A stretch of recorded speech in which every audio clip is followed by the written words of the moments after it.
নমস্কার বন্ধুরা, মনোজ দাস চ্যানেলে সবাইকে স্বাগত। বন্ধুরা, আজকে নিয়ে চলেছি একদম নতুন রেসিপি। বলতে এখানে দেখতে পাচ্ছ একদম কুচো চিংড়ি মাছ আছে। আজকে তার বড়া হবে। তার জন্য কি কি লাগছে তোমরা দেখে নাও। এদিকে আমি নিয়েছি পেঁয়াজ কুচি, ধনেপাতা কুচি, আর আছে কাঁচা লঙ্কা কুচি। আর এই যে এদিকে আছে বেসন, এদিকে আছে চাল গুঁড়ো, আর নুন হলুদ যা লাগে, এই যে নুন হলুদ সব নিয়ে নিয়েছি। এবার আমি চিংড়ি মাছগুলোকে মাখিয়ে নেবো সব কিছু দিয়ে। তাই পেঁয়াজ, ধনেপাতা, লঙ্কার মধ্যে আমি মাছটা দিয়ে দেবো। সব কটা মাছেরই বড়াটা হবে। মাছটা দিয়ে দেওয়া হয়েছে। এরপর দেওয়া হবে হলুদ। যাক, হলুদটা দিতে পারছি না, প্রথমে দিয়ে দিচ্ছি কি আছে ওটা, বেসন। দিয়ে দিচ্ছি বেসন। এরপর দিয়ে দেবো চাল গুঁড়ো। চাল গুঁড়ো দিলে খুব সুন্দর হবে, মচমচে হবে, খেতে ভালো হবে।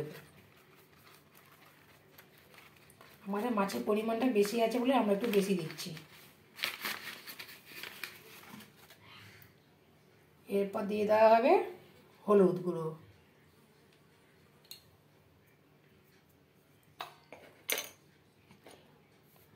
পরিমাণ অনুযায়ী লবণ দেওয়া হচ্ছে। পরিমাণ অনুযায়ী লবণ দেওয়া হয়েছে। এবার ভালো করে আমরা হাত দিয়ে মেখে নেব।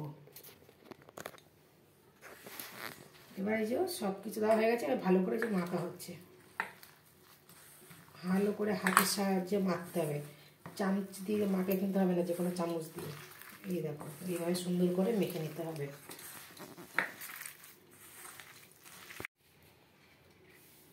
এরপর আমরা দিয়ে দেবো একটু লঙ্কার গুঁড়ো, ঝাল লঙ্কার গুঁড়ো। একটু রঙের জন্য দেওয়া হচ্ছে কাশ্মীরি লঙ্কার গুঁড়ো। এই রঙ খুব সুন্দর আসবে।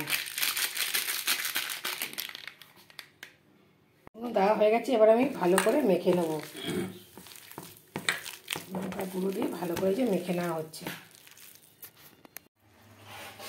চিংড়ি মাছের বড়াগুলো ভাজার জন্য আমি তেল গরম করে নিয়েছি। এবার চিংড়ি মাছের বড়াগুলো আবার কড়াতে দিয়ে দেবো গরম তেলে।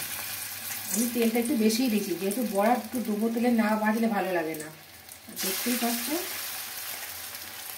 হালকা করে গ্যাস করে দিয়েছি, দিয়ে এবার বড়াগুলো ছেড়ে দিচ্ছি। বড়াগুলো এক পিঠ হয়ে গেছে। এবার ও পিঠটা আমরা উল্টে দেবো। এটা খুন্তির সাহায্যে আমরা উল্টে দিচ্ছি। সুন্দর করে হালকা আঁচে লাল লাল করে আমরা ভেজে নেবো বড়াগুলো। চিংড়ি বড়াগুলো সব ভাজা হয়ে গেছে। এবার আমি একটা পাত্রে তুলে নেব। তো দেখতেই পাচ্ছ কত সুন্দর লাল লাল করে ভেজেছি, হালকা আছে, একদম মচমচ করছে। খাওয়ার সময় বুঝতে পারছি তো কত সুন্দর হয়েছে। এই দেখো, একটা পাত্রে আমরা তুলে নিচ্ছি। সব কটা বড়া আমরা তুলে নেব। আর একটা বাকি আছে। এই দেখো কত সুন্দর হয়েছে। বড়াগুলো আমার সব ভাজা হয়ে গেছে। কত সুন্দর মচমচে হয়েছে, দেখতেই পাচ্ছ, দারুণ করে ভেজেছি হালকা আগুনে। তা আজকের পর্বটি আমি এখানেই শেষ করব। যদি ভালো লেগে থাকে লাইক শেয়ার করবে। আর এখনও যারা চ্যানেলটিকে সাবস্ক্রাইব করোনি, অবশ্যই একটা সাবস্ক্রাইব করে দেবে। ধন্যবাদ।